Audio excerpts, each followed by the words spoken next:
Olwaleero Katikkiro Charles Peter Mayiga akawangamudde bw'ategeezezza ensonga ebeeza Ssaabasajja Kabaka mu kibira gy'ali e Namibia.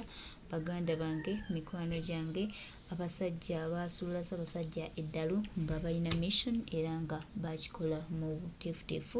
Ssaabasajja baali baagala kumutta aveewo mwaka 2020 awo we yagendera ku Internal Affairs ofuna passport ye olumbe we lwava n'okutuuka kati tukulungudde emyaka 5 nga tuli kwebuuza obulamu bwa Ssaabasajja Kabaka buli butya. Ssaabasajja yafunamu okukosebwa kwava ku ki? Ebibuuzo bibadde bingi naye nga ansa ziri nti Ssaabasajja Kabaka yakubwa obutwa era bwamuleetera okukyankalanya. Lweyasitula eddoboozi lye n'abuuza abatta abantu ng'ennaku z'omwezi 18 ne 19 mu mwaka 2020 ffenna tujjukira bulungi essaga eyo nga bakutte His Excellency Kyagulanyi Ssentamu Robert Bobi Wine November. Yali n'abuuza abantu abo bakwatibwe. Bannange ebintu bingi bituukawo mu Uganda ne tubireka ne tufuula nti ebitukwatako kino ne kijja ne kiyita, kiri ne kijja ne kiyita, kiri ne kijja ne kiyita. Bannange buli muntu wakusoosowukula n'akusojjasojja one day one time. Mukama aliba mulungi n'atuwulira, Mukama aliba mulungi n'atukulembera, Mukama aliba mulungi n'atwaniriza n'awulira essala z'Abannayuganda n'amaziga amangi ge tukaaba olwa Ssaabasajja Kabaka waffe. Era munnange Mukama oyo mwennyini ajja tuyambako tusobole okuba nga tutambuza bulungi ensonga. Tulina okukkiriza nti Ssaabasajja Kabaka ajja kutereera era tutambulira mu kukkiriza. Era okukkiriza kwaffe kuno kwe tulimu weewaawo batugamba Ssaabasajja Kabaka ali mu kibira e Namibia, naye ffe tulina okukkiriza nti ajja kutereera yaddemu akomewo alamula Obuganda. Omukulu gwe bayita Godfrey Musanje Kikulwe obere ku vidiyo eno eyeyita Ssaabalangira wa Buganda Godfrey Kikulwe Musanje njagala obere ku vidiyo eno. Kasooke mbazeeko katono nga sinata information. Mujjukira Wassanja Charles Peter Mayiga bwe yakola tour. Mulinde ku katono oba nkyalina akatambi kano mumpemu eddakiika emu. Musooke mumpemu eddakiika emu ndawo bankyalina akatambi kano. Musooke mumpemu eddakiika emu ndawo banna akatambi kano nga sinnata information gye ngenda bbawa. Kubanga nyinza okuba nga ky'ekyobugagga kyokka kye nasigaza ku information Mayiga bwe yakolera tour mu Europe. Nyinza okuba akatambi kano, nyinza okuba saaka uploadinze wano kubanga nkajjukidde bujjukizi nti nina copy ku information eyo. Simanyi no nja kabateera bwe naba ngenze mu ssimu eringa gyekali nja kabateera oba kankebereko wano ndabe 1 minute munsonyo mu katono. Kankebereko wano oba akatambi ako nyinza okuba nkayina muno. Nyinza okuba nkayina muno no. Sikalina wano. Ndoza kali mu ssimu eri endala. Akanoonyeeko wano ndabe.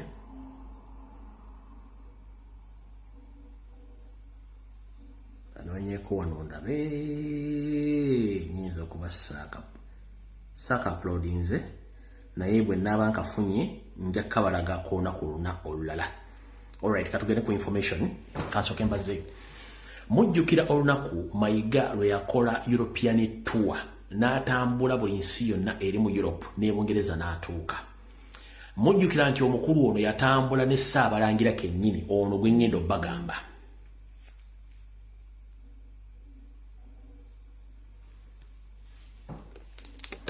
Mwamulawo ku street z'Ebungereza ng'ali mbinu oyo ye Godfrey Musanje Kikulwe Ssaabalangira wa Buganda. Oyo Mayiga yamutwala Bungereza n'akabinja ke konna ak'abanyampi ne bagenda naye. Omwami oyo era yoono wano. Yooyaawo. Kati mugenda kutya ensi, mugenda kutiira ddala.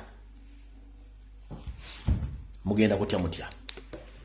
omwami ono ekisokera ddala nida bawadda information ebalaga nti omwami ono musajja simulangira ye Mayiga yafuutika bufuutiisi ne Museveni afuutikawo saabalangira waabwe nga bategeka ekintu kino okusanyawo Ssaabasajja Kabaka tekitandise myaka 5 awo kitandikidde ebbanga ddene nnyo emabega bajja mupulaningira omusaanyaawo naye bagenda okituukiriza nga waliwo social media etandise obalabisa n'okutuuka olwaleero kati njala bategeeza buli muganda alina wooli weesibe 2 kubanga olumu terunywera mubadde mukimanyi nti mbadde nzija mbagamba nti Mayiga yalonda yateeka ensowole z'abalangira mu Bwakabaka abamu nga muwakana Mayiga yateeka ensowole mu Bambejja nga muwakana Mayiga yateeka ensowole mu Bamasaza nga muwakana Mayiga yateeka ensowole mu Bamagombola nga muwakana Mayiga yateeka ensowole mu Lwakika Mengo nga muwakana buli wamu n'ateekawo abantu be n'ebintu byonna bibadde bikolwa mu Uganda mu Buganda byonna yateekamu ensowole kati nga muwakana omanyi nze sikyayagala kuwakana ne bannayuganda nabavaako sikyawakana nammwe webuzibidde olwaleero mugenda kutya nabagamba nti Mayiga yawandiikira dda ebitongole ne Museveni omulaga nti Kabaka tasobola kulaba ku njuba ey'omwaka 2025 era nga n'amatikkira ayinza obutagalabako bayo njogedde bigambo bingi mbajjukiza bujjukiza ne mbagamba nti ebiwandiiko bingi bikoleddwa naye olwaleero officially ngenda kubategeeza buli mwagenda kutya tuli mu kunoonya Ssaabasajja Kabaka tumubanja teri TV radio kabere celebrity yenna anoonya Kabaka okujjako ffe bali ku social media mpozi n'abantu ab'enkyukakyuka batonotono niye abasigadde bonna bagawumbidde teri ayogera kubanga babawa omugaati olwaleero ennaku z'omwezi ziri 17 omwezi gwa mukaaga ngenda bwa amawulire mugenda kutya gatya nabagamba nti already Mayiga John Katende ne banne balonda ba administrators abagenda okutwala Obwakabaka singa enteekateeka Kabaka bafudde nga bano bakulemberwa omukyala Agnes Nabaloga yayita Lubuga kuliko Sarah Kagere kuliko David Wasajja kuliko Kiwalabe Male kuliko Wasanya Kalu Charles Peter Mayiga Gamulengejja ne John Katende n'abalala era bano bafuna ne powers of Anthony ne bazitwala ku Lwakabaka nababulidde ejjo nti n'ebitavu byonna babisiba nga baagala omusibako ekigambo kibagamba nti yakyankana nabo bwongo byonna nteekateeka zaabwe nga ziri kati olwaleero mugenda kutya wabuzibidde olwaleero Abaganda tugamba nti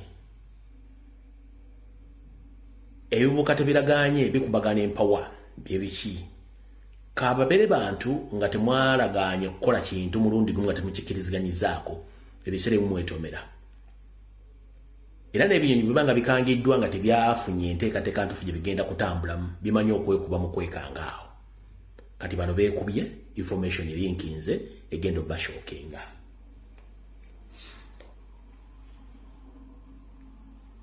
omusajja mukulu akulira abalangira bonna mu Buganda ate nga naye ensowole ono gwe mulaba kyannaku yakwata ekpandiiso n'akwata olupapula n'akulukunya ebbaluwa mu Luzungu nga awandiikira Yosereti Bahabulwa nga wandiikira Chieftains of Military Intelligence nga wandiikira n'abataka abakulu ab'ebika ku nteekateeka egenda okuyitibwamu okulonda Kabaka omujja singa ono Kabaka badde ku Namulondo aba abuze gwalina obwongo Saabalangira ebbaluwa yagiwandiika mu Lungereza n'agiweereza Museveni n'aweereza Ssemwayi n'aweereza n'abataka banne ng'alaga enteekateeka bw'egenda okutambula gwe taata singa ali kuno njala kubuuza tubanja Ssaabasajja Kabaka baganya omutuwa bakola diversion after diversion wabula nga bwe nabaga nti bwe mbaga nti ebibuka tebiraganye bikubagana empower ono kiki ekyamutanudda wandiika ebbaluwa ng'agiwandiikira Museveni okulaga enteekateeka bwegenda okuyimira nga bagenda okulonda kabaka omupya. Sharing a video buli kimu nkirese mugenda kirabako era bwe mala okusoma ebbaluwa zino ngenda zita ku mutimbagano zigende nzi byange bikola kate ng'omusizi Agulesiyani ebbaluwa ngenda zita zigende. Kati omukulu ono ebbaluwa bwe yaziwandiika mu Luzungu mu Buganda obwaffe kobeere mutaka kobeere mulangira bw'oba owandiika ebbaluwa ng'ogiweereza bataka banno bakulu banno ebbaluwa bagiwandiika mu Luganda so si mu Luzungu. Nkiddamu mu Buganda bw'obanga osindikira omuntu ebbaluwa nga mukulu munno mu bufuzi obw'ennono bwa Buganda tomuwandiikira mu Luzungu omuwandiikira mu Luganda. Omukulu ono yakuukulukunya ebbaluwa n'agiweereza bataka banne n'agiweereza ne Museveni ne Ssemwayi ng'abalaga enkola bw'agenda ogikola na biki bigenda okugobererwa ne weewunye lwaki awandiika ebbaluwa okulaga ennonda ya kabaka omupya nga kabaka aliwo tumubanja abuze.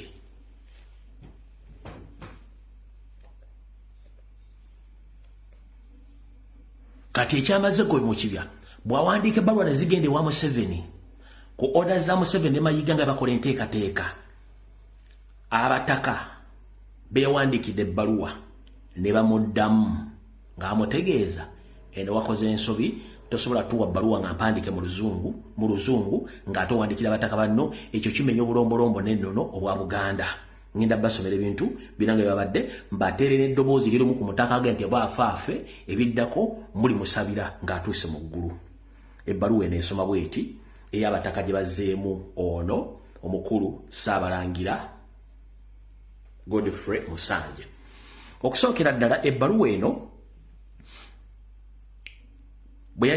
eno yagiwandiika nga 13 ogw'omukaaga 2024 olw'ennaku z'omwezi 17 kitegeeza waliwo enjawulo ya nnaku ezi 4 ng'awandiikidde Museveni omulaga bwe bagenda okulonda kabaka omupya omubuze ng'abuze tubaga bakabaka baamuwamba bagenda mutta mukanula maaso. Ebbaluwa eno yagiwandiika ennaku z'omwezi 17 omwezi ogw'omukaaga 2024 yatuuka mu ofiisi ya abataka ba Buganda era ne bagikonako sitampu ofiisi y'olukiiko olw'abataka abakulu b'obusolya bagifunye ng'ennaku z'omwezi 17 omwezi ogw'omukaaga 2024 lwe lunaku olwaleero era ne bagamba nti ebbaluwa eno bagifunye. Ebbaluwa eno kopi bagiwaddeko Namwama Augustine Mutumba Kizito omukubiriza w'olukiiko lw'abataka ne bagiwaako PPS HE State House kitegeeza begenze wayo seeri ne bagiwaako Director General of Internal Security Organization ISO kitegeeza ne Ssemwayi beefunye bajjajja abalangira abakulu ab'emituba. Ngenda gita temufaayo ngenda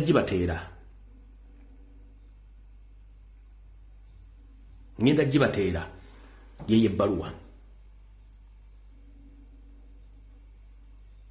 ngenda gibateera totegana kuba screenshot ngenda gibateera ngenda gipostinga nga nvudde ku live totegana kuba screenshot ngenda gibateera nga nvudde ku live kangisomemu katono wano kuba sijja gisoma gimala yonna ne kamba yisizemu katono wano ebbaluwa eno bonga babataka bamuddamu ku bbaluwa gye yasaasaanye ddala agiwa Museveni ng'ennaku z'omwezi 13 bonga bamuddamu ku nsobi ze yakoze mu bbaluwa gye yawandiikidde Museveni ne bye yateekamu bamugamba bwe bati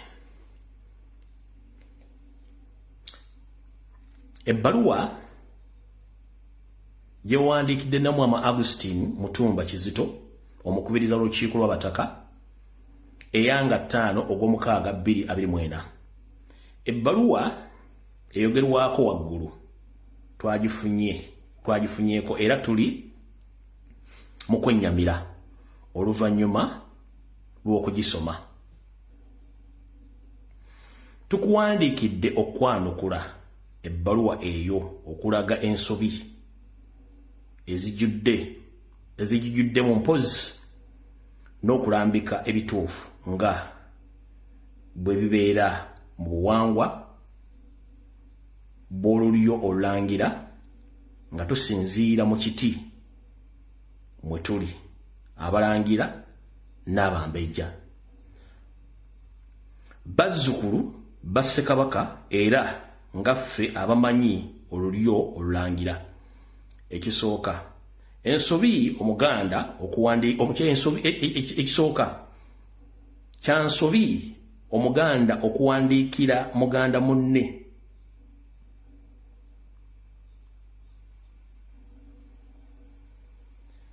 kiri kyembagambye nti ebira nsobi omuganda okuwandiikira muganda munne ebbaluwa nga bali mu office bali mu kiti kyekimu ng'eri mu luzungu ng'ensonga z'obuwangwa azitadde mu luzungu so nga ate baziwandiikidde basajja baganda ng'ensonga awandiise ensonga zaziwandiise mu lulimi olugwira n'abamugamba agugabira malala. Tewali kituufu kyennyamiza kutegeeza okuggyako amakulu nnono n'obuwangwa bwa Buganda. Ekirala bwe twetegereza amakulu agali mu bbaluwa yo yadde ng'olulimi luzungu lw'owandiise tukirabanga oyagala okukuutiza obuwangwa bwaffe ng'ogezaako okukyusa enkola n'emitendera gy'emikolo egikolebwa okuva nga Ssaabasajja abuze okutuuza omulangira ku Nnamulondo. Ekyo kuba kutuzaako musango ng'okola ensobi eŋŋenderere. Ebbaluwa y'ekiwayi ekisooka mbobyo byonna uza mutegedde bulungi nnyo. Kati gwali yagawumbidde sigenda kwogera nga olwano bako ng'eyewaddeyo kufiirira Ssaabasajja Kabaka ayogera ebigambo bye mbasomeddeko ekitundu ky'ebbaluwa eyo ngenda zita mujja zeesomera kuba nabagenda breaking news muwulirize ebigambo by'omutaka ono nga baddamu Ssaabalangira Enkwezenga ow'Akabano abakozedde enteekateeka okuzzaako Kabaka omulala kubanga Ssaabasajja bo bakimanyi nti tagenda kudda baamutta. Nawulira bulungi.